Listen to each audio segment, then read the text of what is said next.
שלום לכולם, היום אנחנו נלמד משנה במסכת שבת, יציאות השבת.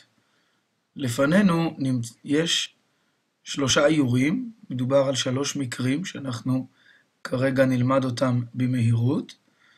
כן, הנה איור אחד, איור שני, איור שלישי. את האיור הבא אתם התלמידים תצטרכו לעשות. המשנה מדברת על יציאות השבת. בואו נראה. אחרי שקראנו את המשנה כבר בכיתה, ואמרנו שיציאות השבת, אנחנו כמובן בפרק א', כן?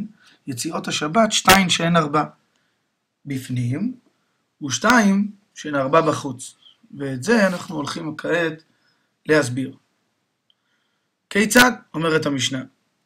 העני עומד בחוץ. אנחנו מדברים על האיור הזה, ואנחנו רואים את העני עומד מחוץ לבית, זה הבית, ובפנים נמצא בעל הבית. אז העני עומד בחוץ, ובעל הבית נמצא בפנים.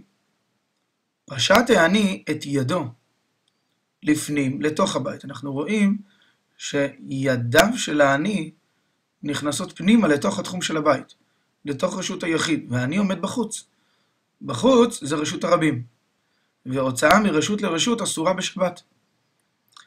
אז הוא העני נותן לתוך ידו של בעל הבית, או שנטל מתוכה. כן? אנחנו רואים עוד מקרה, שהוא בעצם נטל מתוכה. כאן הוא מניח אצלו. וכאן, באיור השני, אנחנו עוברים לאיור השני כאן, כן? הוא נוטל מתוכה, בעל הבית מחזיק אצלו ברשות היחיד, והוא לוקח מהידיים של בעל הבית, ומניח אצלו מרשות אחת, רשות היחיד, לרשות בה הוא עומד. אוקיי? אז אנחנו אמרנו, פשט העני את ידו לפנים, שזה המקרה הזה, ונתן לתוך ידו של בעל הבית. או שנטל מתוכה, מתוך ידו של בעל הבית, מדובר על זה, והוציא העני החוצה, חייב, עשה חטא, ובעל הבית פטור.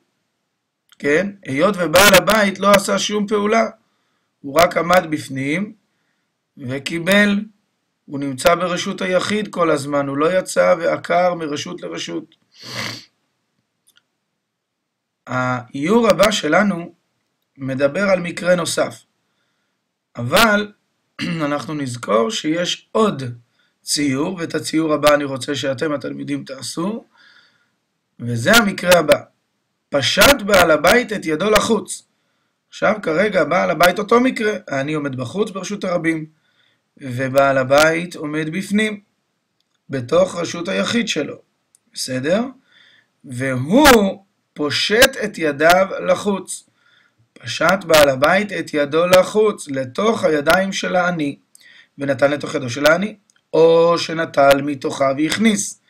זה הציור שחסר לנו, או שנטל מתוכה והכניס, בדיוק כמו, תן רמז, כמו זה רק הפוך, וזה מה שאני רוצה שאתם תציירו.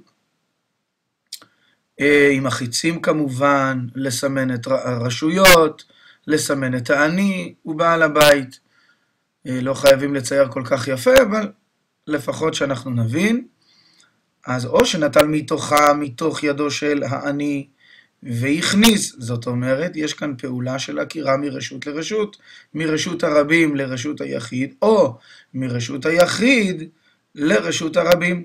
אז בעל הבית חייב, והואיל והוא עשה פעולה שלמה, נכון? הוא הוציא ממקום אחד למקום אחר, מרשות אחת לרשות השנייה, מרשות היחיד לרבים או להפך, והעני פטור היות ולא עשה שום פעולה שלמה. עד כאן, כל טוב ושלום.